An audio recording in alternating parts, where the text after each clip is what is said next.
And because Ginny felt so confident that Denise was down there, she felt the presence. She felt the fucking presence. That probably wasn't Denise's presence. That probably was one of them ghosts.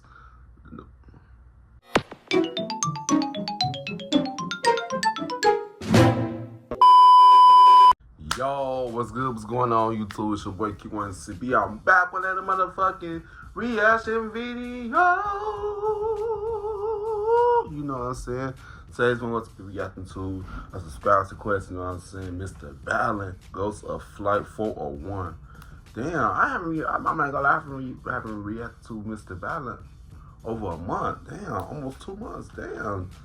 Nobody always asking that. Y'all don't like me when I react to Mr. Ballen no more? Dang, y'all rude. But yeah, man, shout out to the person that told me to react to. Shout out to y'all, shout out to y'all, shout out to you, you know what I'm saying? Got you give a thumbs up, you don't give a thumbs down, okay? Because y'all know why I really don't care that you too, you know what I'm saying? You want to see more reaction videos from me or other videos from me? If you guys want my channel, take my videos. Do my videos on my channel, go ahead and click that subscribe button, you know what I'm saying? Yes, squad, let's get straight into this video. You know what I'm saying? Let's get it. Full screen, let's get it. a total skeptic. She does not believe in the paranormal whatsoever and never has. I do. When I told her just a portion of today's story, specifically the part about the passenger in first class, you'll know when you get to that scene, she told me she was so intrigued by it. And I think the reason for that is... I don't know why people don't believe in ghosts. Cause I do, because I did a story time about when my cousin died a week later. He came to me. It freaked me the fuck out. Everybody see the video. This story, as you'll see, there were so many witnesses, hundreds of witnesses. And so how could they all be making this up? Right. But before we get into today's story, if you're a fan of the strange, dark, and mysterious delivered in story format, then you come to the right place, because that's all we do, and we upload once a week. So if that's of interest to you, please invite the like button to come over your house for a Ouija board session, and then after not the everyone Ouija has their board, fingers though, on the pointer, ask if anyone likes the like button, and then casually push the pointer towards no. Also, please subscribe to our channel and turn on all notifications so you don't miss any of our weekly... Subscribe to mine so y'all like my reaction. Story.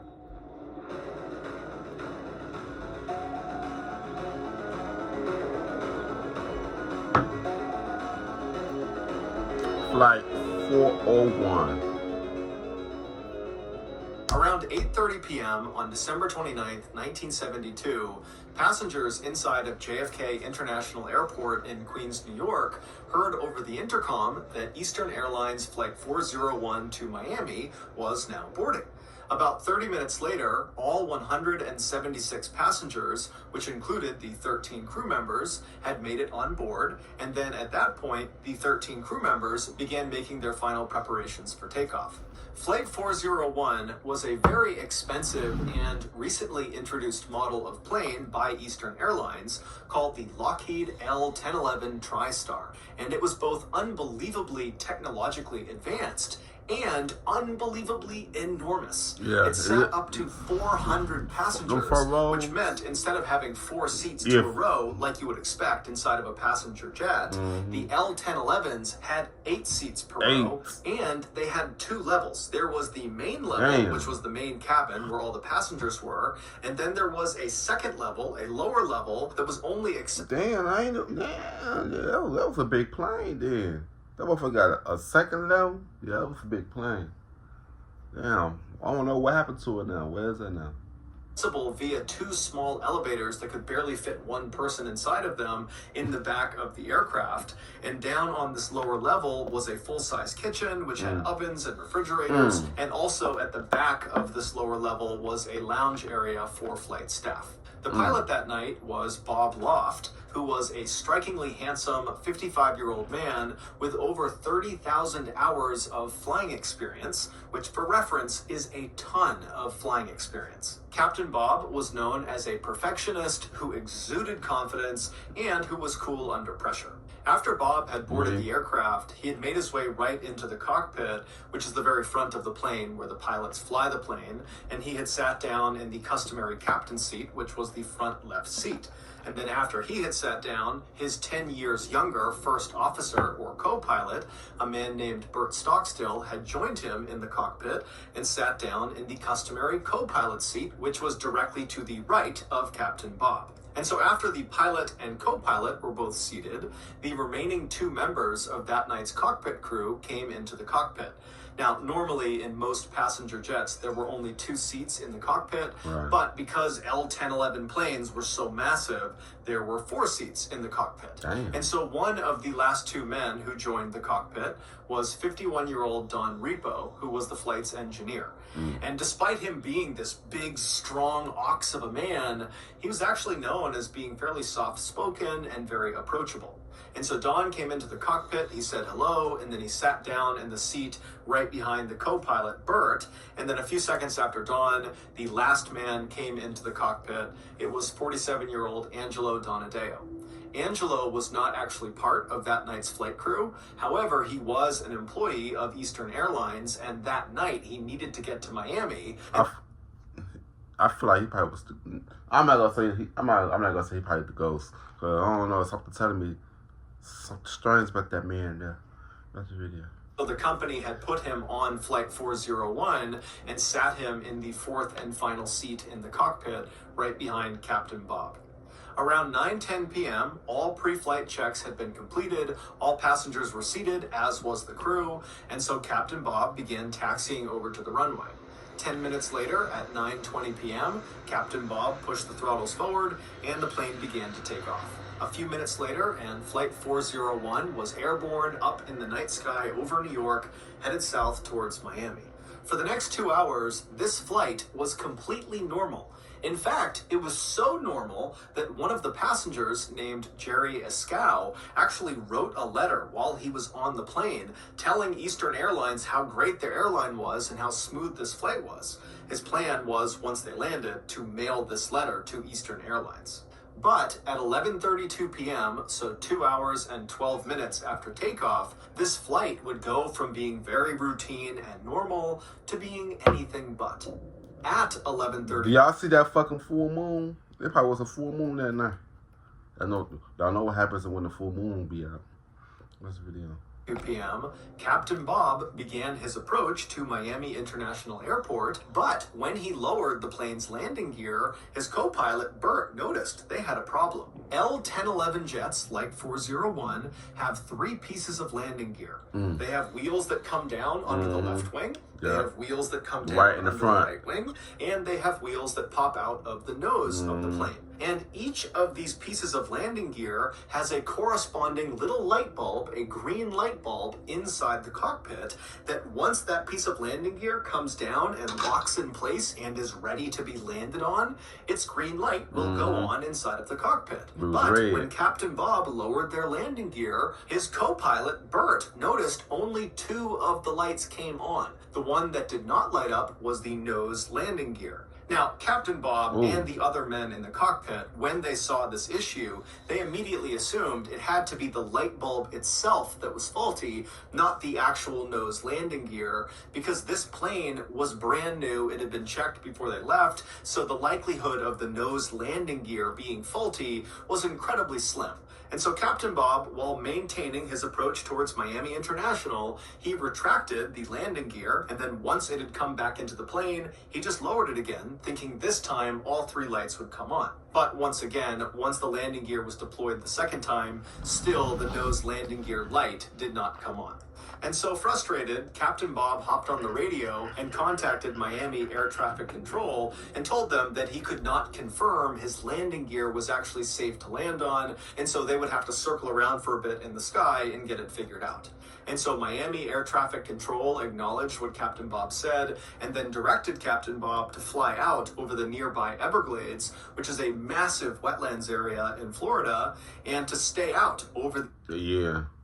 Yeah, make sure you gotta get by some damn water. Hell yeah. I'd rather lay in the water than land, because that's a better chance of surviving. Shit. Man, I know that shit was scary. Man, that's what the video. Everglades away from other traffic until they fixed the problem.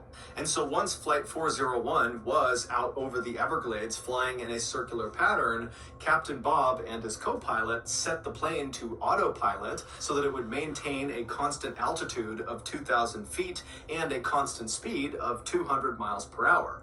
And so once the plane was all set, Captain Bob and his co-pilot Bert began fiddling with this front nose gear indicator light bulb, which they were convinced was faulty. And so they started by pressing on the light, and when that didn't work, they began twisting it, and when that didn't work... That's where they fucked up at. Don't be fucking with shit if... That's what you got. Don't fuck with shit you don't know what the fuck you're doing. See, that's where they fucked up at. Man, let's see what happened next. They actually pulled the light bulb off the panel and kind of blew the dirt and grime off of it, and then they jammed it back into the panel. But as soon as they did, not only did it not go back on, but they realized they had put it in sideways, and so they couldn't actually get it out again. And so now they're thinking, this light's not going to go on at all. We need to find another way to make sure the nose landing gear has come down. And so Captain Bob, at this point, is totally frustrated, and so he turns around and he looks at Don Repo, the flight engineer who's sitting right behind the co-pilot, and he tells Don to go down into the hellhole and directly inspect the front landing gear himself. So the hellhole is a space right below the cockpit, and the way you get to it is through a trap door in the floor in the center of the cockpit. And then once down in the hellhole, there is this window that looks straight towards the front of the aircraft where you could look out and actually see the front landing gear, and you could make sure it was down or not. And so Don Repo, he gets out of his seat and he opens up the hellhole trap door and he makes his way down below. Your small business has a partner that always puts you first. GoDaddy, tools and support for every small business first.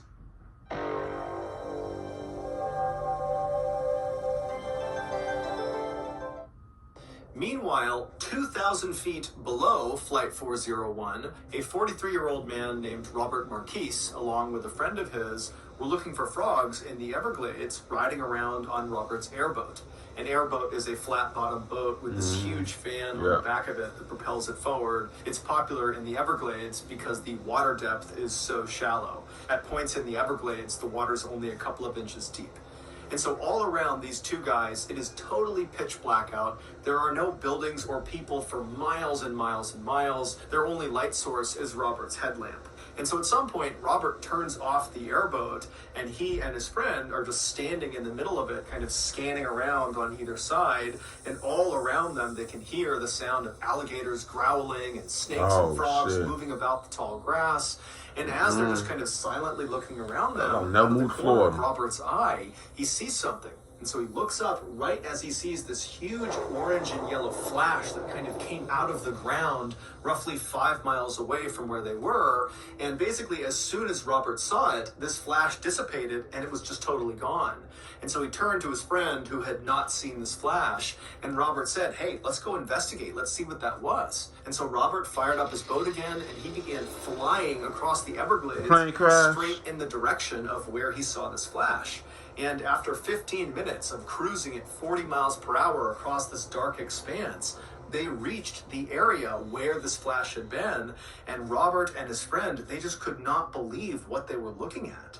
About 20 minutes earlier, back up inside of Flight 401, when Captain Bob turned around in his seat to tell the flight engineer, Don Repo, to go down into the hellhole, it's believed that Captain Bob nudged the steering wheel with his leg. And this little nudge was enough to disengage the plane's autopilot, which sent the plane into a gradual descent. But nobody noticed. Because, one, it was totally pitch black outside, the Everglades below them, there's no lights, there's nothing, and there was no moon that night. And so when they're looking out the window, there would have been no visual cues that they were going down, up, or anything. It just would have looked like a total... Oh, I know that shit was scary. Oh, man. So, the plane crashed because they don't know what the fuck they was doing. Oh, man. Ooh. Ooh, I know that shit was scary. Damn. What's this video? Outside. And two, the descent they were now suddenly in was so gradual, it would not have felt like they were tumbling out of the sky. It would have felt like they were just cruising as expected. And three, all of the men in the cockpit were completely fixated on this light bulb problem.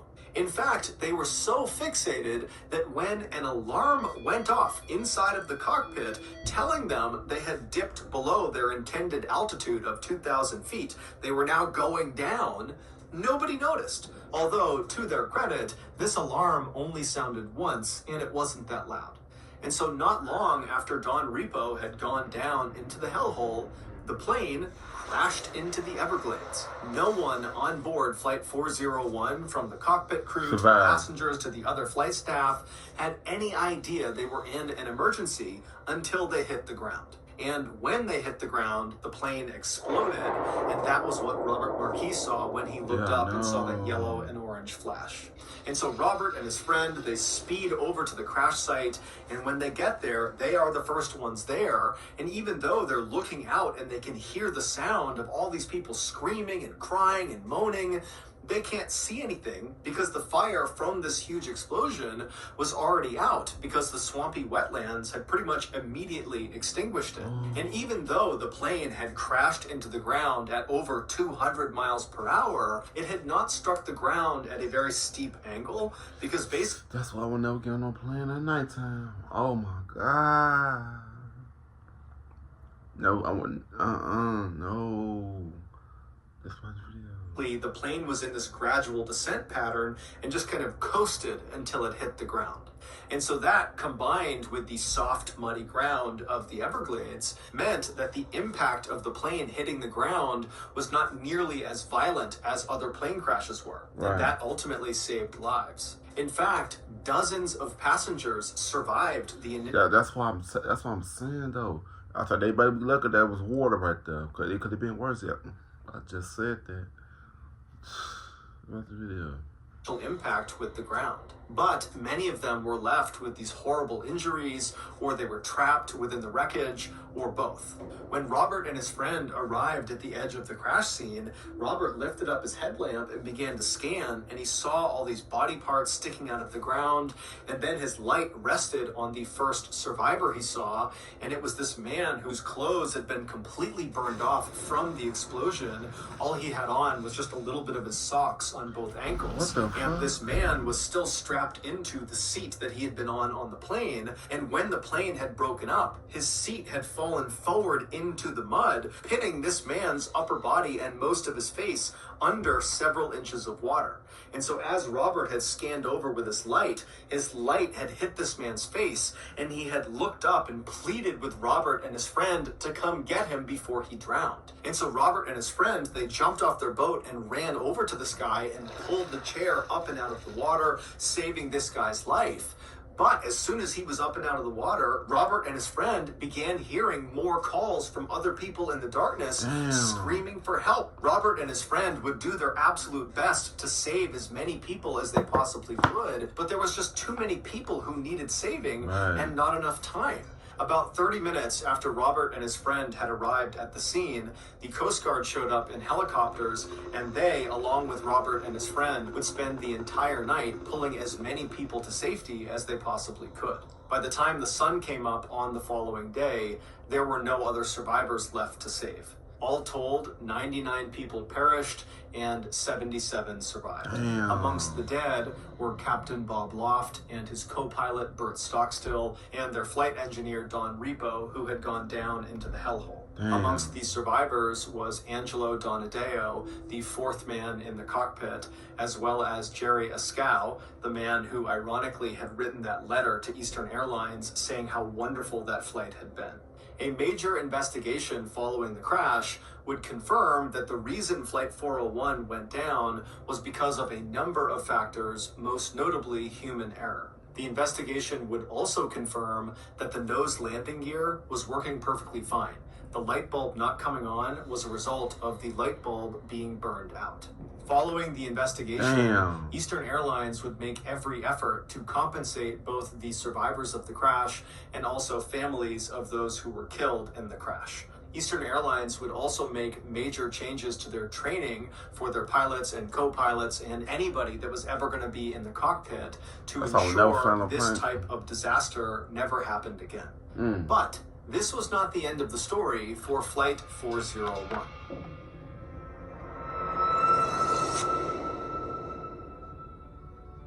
I was recently eating lunch with a friend of mine in Uskapog, Rhode Island, when he asked me, John, what is your biggest dream in life? Now, ever since I was a literal newborn baby, I've had a huge dream, but I've always been too scared to commit to it. But for some reason, when my friend in Uskapog asked me this question, I felt this euphoria growing inside of me, and then before I could stop myself, I blurted out the truth. I want to create a mildly effective...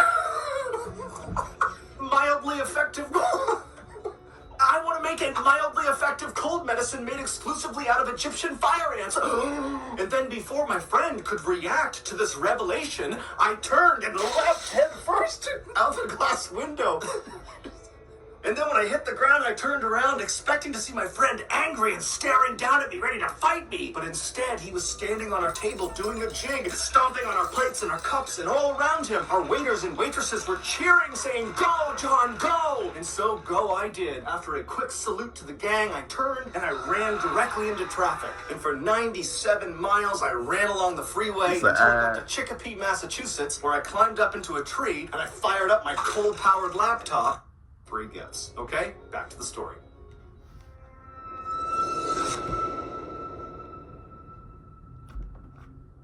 For almost 3 years after the crash, hundreds of Eastern Airline employees began to experience a terrifying phenomenon. Now, at first, many of these employees were going to their superiors and reporting what happened to them, but very early on, Eastern Airlines made it clear that they didn't want anybody to talk about this.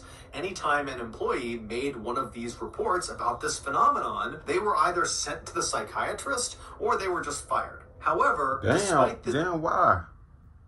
Damn, people be so damn sensitive. Like, some people want to know what happened. I know it's a sensitive conversation, but damn, you ain't got to fire them or send them to a fucking psychiatrist. Damn. Intense pressure from Eastern Airlines to their employees to be quiet about what was going on inside of their ranks. There were still some very brave employees who had firsthand experience with this terrifying phenomenon who still came forward and told their stories to the press and to journalists. They just did it anonymously. And so I'm going to tell you two of the most chilling accounts from those employees. Keep in mind, the names used in these stories have all been changed. Not alone. In March of 1973, so 3 months after Flight 401 had crashed in the Everglades, an Eastern Airlines flight attendant named Ginny was assigned to a flight from New York to Fort Lauderdale, Florida. Working with her on this flight was her very close friend and fellow flight attendant, a woman named Denise. Neither of these two women were on Flight 401 when it crashed. The plane these two women would be working on their flight to Florida was called number 318 by Eastern Airlines, and it was an L-1011, just like Flight 401 had been. In fact, plane number 318 actually had some original parts from Flight 401 on it, because it would turn... Let me tell you, let me guess. So, y'all heard what he just said, right? He was like, some of the original parts of the flight was on that new flight. So, basically, some ghosts got attached to them the new parts and became ghosts of that new flight. 318. That's my hypothesis. Out after that huge investigation was done on the crash, the investigators discovered lots of parts from Flight 401 were still in pretty good shape. And so after rigorously testing them and ensuring they did really work, those parts were actually installed on other L-1011 jets in the Eastern Airline fleet. Now, for the record, this was not considered an inappropriate thing to do. These parts were extremely expensive and they worked perfectly fine and they were not involved in causing Flight 401 to crash.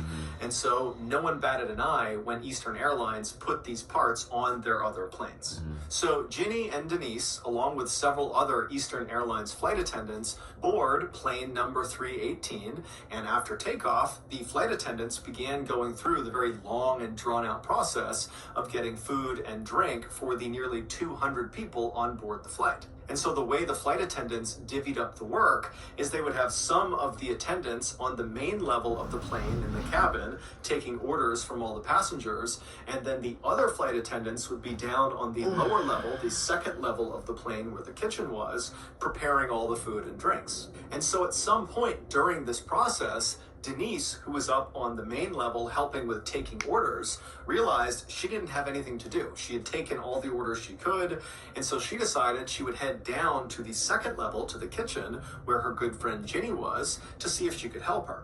But ironically, as Denise got in the elevator in the back of the plane and began... That was part of the original plane, 401. That probably was that, what's that man's name?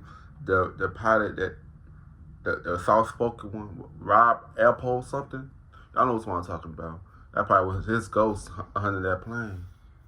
Heading down to the second level. I remember he was in the elevator. Who was on the second level, discovered she did not have anything to do. She'd already prepped her cart, and so she had gotten into the other elevator and began going up to the main level to see if Denise needed any help. And so the two women literally passed each other in their elevators, but didn't see each other. And so once Ginny arrived at the main level, the cabin level, she got off the elevator and she walked down the aisle and she began asking around to the other attendants if they knew where Denise was. And they would tell her, oh, she just left a minute ago to go down to see you.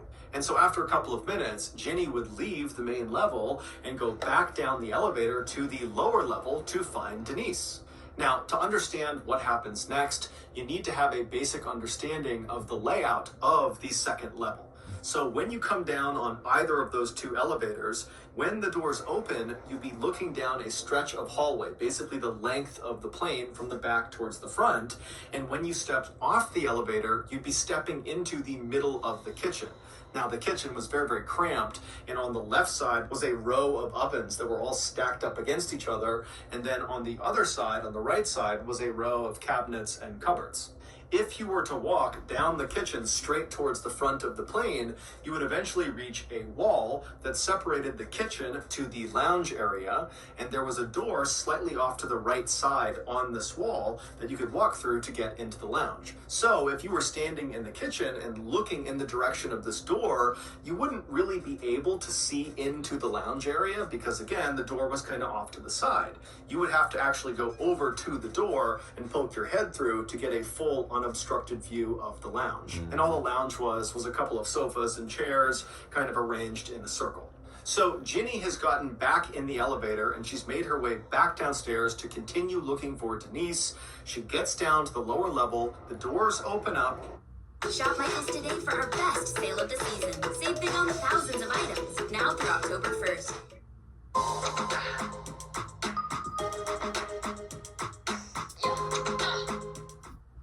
And she looks out into the kitchen, and Denise is not there. In fact, the kitchen is totally empty. And the door leading into the lounge area is shut, so she can't even see in part of the way into the lounge to see if anybody is in there.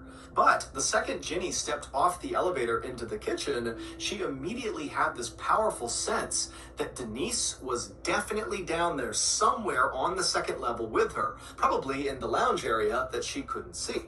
And because Ginny felt so confident that Denise was down there, she felt the presence. She felt the fucking presence. That probably wasn't Denise's presence. That probably was one of them ghosts. This video. She actually didn't start by calling out for Denise. Why she didn't? The door, opening it up, she was too scared. And looking into the lounge to make sure Denise was there. Instead, Ginny just turned to the left and went to the ovens and began preparing food for the attendants upstairs. And as she's making these plates of food, Ginny would periodically look over at the closed door leading into the lounge, kind of expecting it to open up at any point and see Denise walk out. But after a couple of minutes, no one had opened the door from the lounge, and Ginny was thinking to herself, She I'm felt making the quite a bit presence. of noise over here. If anybody was down here, wouldn't they come out of the lounge and just see who it was? And because Ginny, again, had this really intense feeling that she was not alone down there, she began to think, wait a minute, She is felt the Denise presence. playing a practical joke on me? Is she hiding in the lounge? Or is she hiding in one of the cabinets on the right side here, and she's Yeah, going to no. jump out and grab me? And so the second Ginny began thinking about that, she became really paranoid. And so as she's making this food, she's pretty much constantly looking over at the door or kind of scanning behind her, waiting for Denise to launch out and scare her. But again, after several more minutes, Ginny didn't see anybody come out of the lounge and none of the cabinet doors opened up. It was just her down there. However, the longer she stayed down there, the stronger that feeling got. She felt the presence. Like I was telling y'all, if I was with my cousin, bro, when I tell you that shit was so scary, bro, I felt the fucking presence. Like, my microwave stopped. I was cooking. I was making some ramen noodles, and next thing you know, I heard the microwave stop. Out of nowhere, like I know when y'all open the microwave, I heard it make a little beep time. When it's finished, it's like. Y'all know when you open the microwave, it just make that little beeping sound. When let's get back to this video. It was crazy. That shit creeps me the fuck out to this day. I thought it was my cousin, cause the presence was so strong. Someone was in the room with her. And so now she can't even make her food. She's completely turned around, just scanning all around the kitchen. Really, at this point, She felt the hoping presence. Denise jumps out to scare her. And when Denise didn't do that, Ginny just began walking over to the door that would lead into the lounge. And so when she reached the door, her heart was racing like mad. She reached down to the handle, she turned it, she pushed it open, and she poked her head in real quick. And there was no one in the lounge. But immediately, the second her head was in that room, that feeling that someone was down there with her spiked, and she got chills all over her body. And she ran into the back of the lounge and looked behind all of the chairs and sofas, Yeah, what the fuck praying you at do this that? point that Denise was going to be down there. But after looking all over the back of the lounge, there was no one there. And so finally, Ginny turns around and she's totally racked with fear.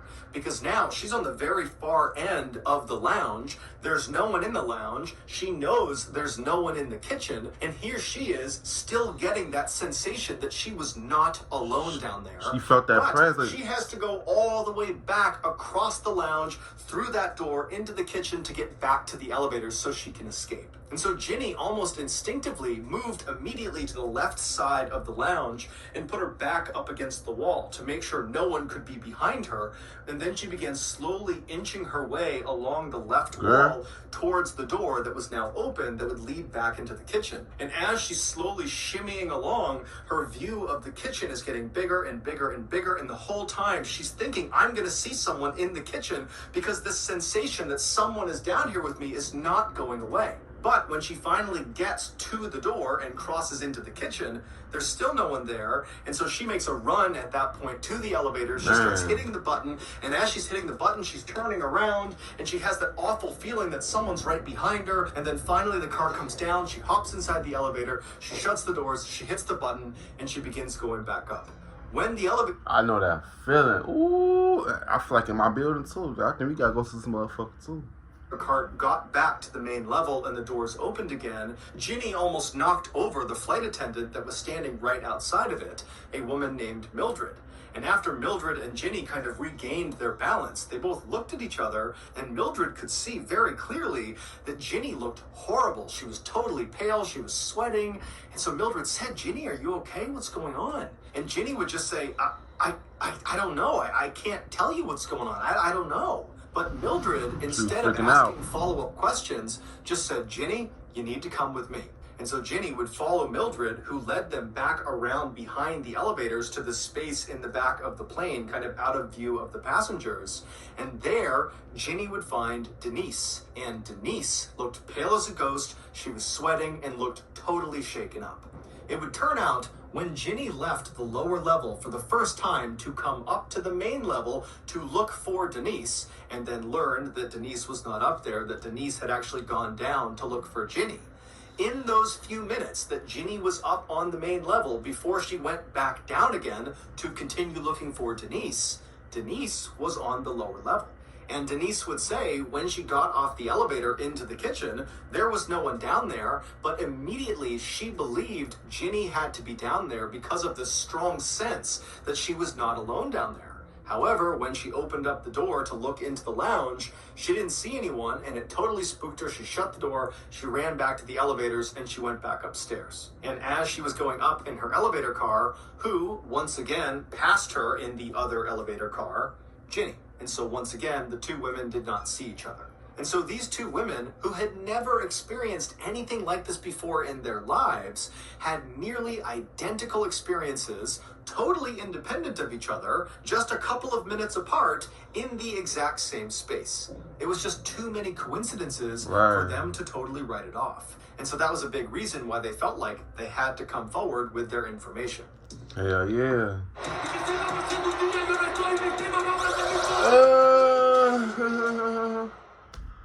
Sure.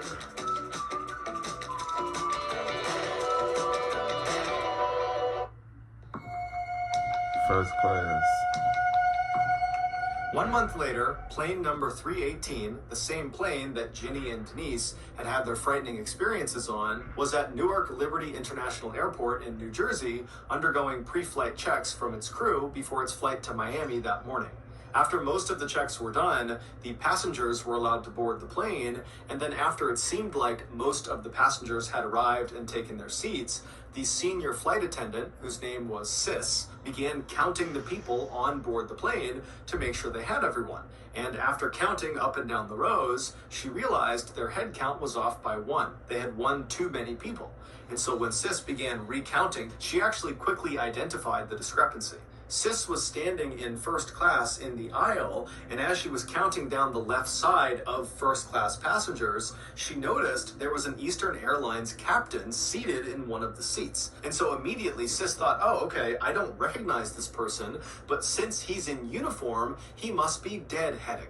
Deadheading is a fairly common practice for airline employees where if they need to be on a particular flight but are not physically at the origin airport, they will just hop on another company flight that happens to be going to the airport they need to go to. And at least in the 1970s, it was not uncommon for employees not necessarily to tell the flight staff until they were literally on the plane, because these employees would just check the manifest, see if there were openings, and then climb on board. And so Sis assumed that was exactly what this man had done, and that was why he was unaccounted for, and it was why they had this extra person. And so she just needed to get his name to account for him. And so Sis turned and took a couple of steps until she was right in front of this guy who was still just seated looking straight ahead, and Sis introduced herself and asked him if he was deadheading. But the captain just continued to stare straight ahead and didn't even seem to register that Sis was talking to him, despite the fact that Sis was right on top of him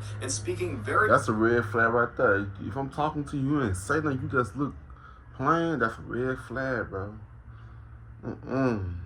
very clearly, and nobody else was talking. And so Sis, who was aware of the fact that this guy clearly should have heard her, just kind of waited for a second and then just asked again, hey, what's your name? I need to make sure that you are in fact deadheading. But again, this captain just sat there without moving and didn't remotely react to Sis. Now, by this point, another flight attendant named Diane had looked over and actually saw Sis having this strange interaction with this Eastern Airlines captain. And so Diane walked over and listened as Sis, for a third time, tried to get this guy's attention, but he still did nothing. And so Diane and Sis, they start looking at each other like, what do we do about this? And at some point, Sis just says, okay, I'm going to go tell the captain, he can deal with this. And so Diane stayed in the aisle next to this silent seated captain while Sis turned and walked towards the cockpit, and she told the captain, whose name was George. And so George, he leaves the cockpit with Sis by his side, and they start walking down the aisle back towards where this guy was and where Diane was. And by the time they get there, 6 other passengers kind of in the general vicinity had noticed something strange was going on. And so they were all kind of turned around in their seats, looking at this captain who was sitting there, and Diane and Sis and George kind of waiting to see what was going to happen. And so George and Sis, they walk right up alongside Diane and this seated silent captain, and George immediately crouched down to get a good look at this guy's face. Because again, this captain is just looking straight ahead with a hat on, and so no one had really looked at him yet. And so George kneels down and he sees this guy's face for the first time, and he falls over and goes, "Oh my God, that's Bob Loft." The same Bob Loft who had died on Flight 401, the captain of Flight 401. George had known Bob really well and knew exactly what Bob looked like. But before Bob, Sis, Diane, or the 6 other passengers that were all watching could do anything, the seated, silent captain that looked exactly like Bob Loft vanished into thin air right in front of all of them. Woo! If I would have saw that shit with my bare eyes, bro, I would freak the fuck out. I'm not kidding, bro. I'm not capping at all, bro. Oh no. Ooh. Immediately, these 6 passengers on board the flight that saw this happen became hysterical. They could not understand what they had just seen. People are screaming and crying, and Yeah, I bet, man, when I tell y'all, once we die, bro, we in a different dimension, bro. It's multiple dimensions beyond us, bro. It's not just us, bro. Oh my God.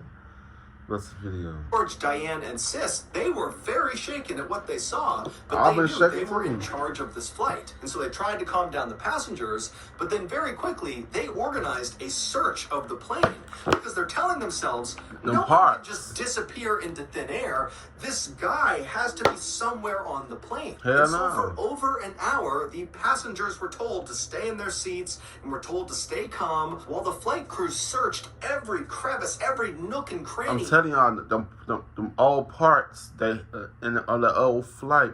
I heard that once somebody died, the thing that they died with died on, they be a part of it, bro. Man, let's watch the video. Of this Yeah, flight to see if they could find this guy, but they never did. And so after a very long delay, plane number 318, along with its very shaken up passengers and flight crew, eventually rumbled out onto the runway and took off. When they landed in Miami, the first thing George, Diane, and Sis all did is they went in and filed a report about what they had seen, about this vanishing person. But Eastern Airline didn't do anything about their reports. In fact, the logbook where these reports were kept was conspicuously missing a couple of weeks later when some other employees of the airline heard about this vanishing person and wanted to read the reports themselves. And when these employees went to their superiors and asked if they could get this logbook, the answer from the top was George, Diane, and Sis never filed those reports. There was no vanishing person. This whole thing is a bunch of crap. But George, Diane, and Sis all said, But why would some people make some shit up like that, though? And they all seen with their bare eyes, bro. People always have to think somebody be lying about something. Nah, bro. What's the video? we filed those reports, and apparently some other pilots within Eastern Airlines had actually seen the reports before the logbook went missing, and they would tell other people that what they read was terrifying.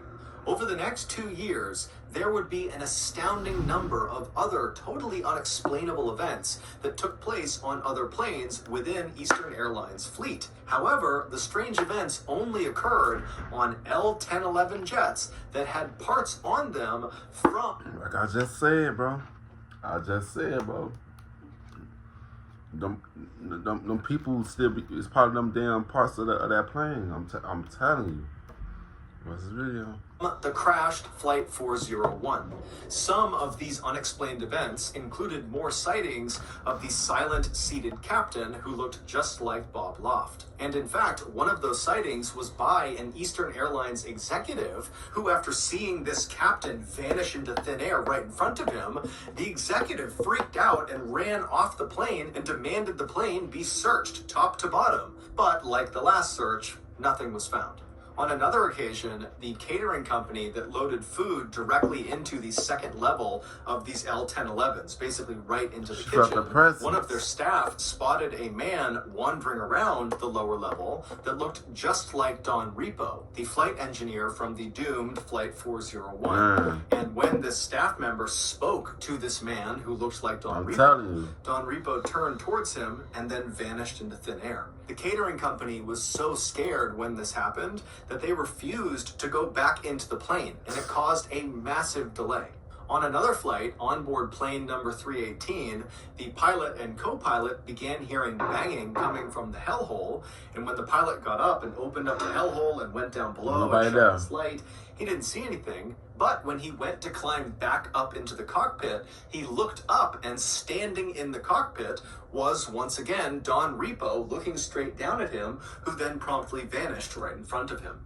On another flight, a female passenger in coach, who had been quiet the entire flight, suddenly began screaming hysterically.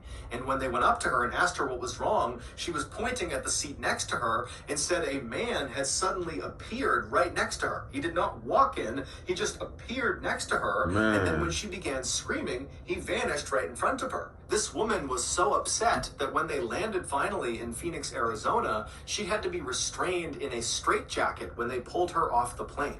They be thinking people be crazy, bro. People don't be crazy for real, bro. People be actually be seeing shit. I don't know, man. Believe people when they see shit, bro. Man, bro. What's this video? Terrifying as all of these events were, there was at least one instance where these apparitions appeared to be helpful to the people on the plane. One captain said he walked into the cockpit, and standing in there was flight engineer Don Repo, and Don promptly told the captain about a specific malfunction in one of the engines before Don vanished in front of this captain. Now, this captain was horrified at what he had just seen, Man. but he did actually go down and have that engine looked at, and sure enough, the malfunction that Don Repo said it had.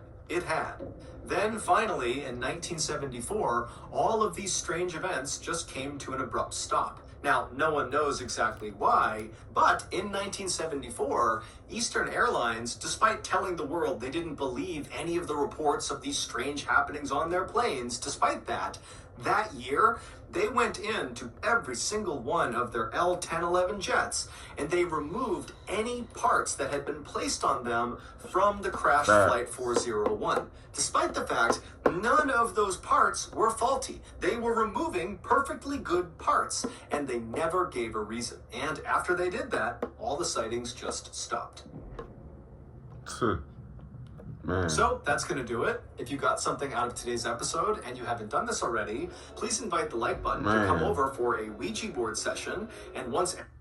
Man, when I tell y'all, bro, once somebody die, bro, whatever they die with, or if they become a piece of that thing, bro. I'm telling you.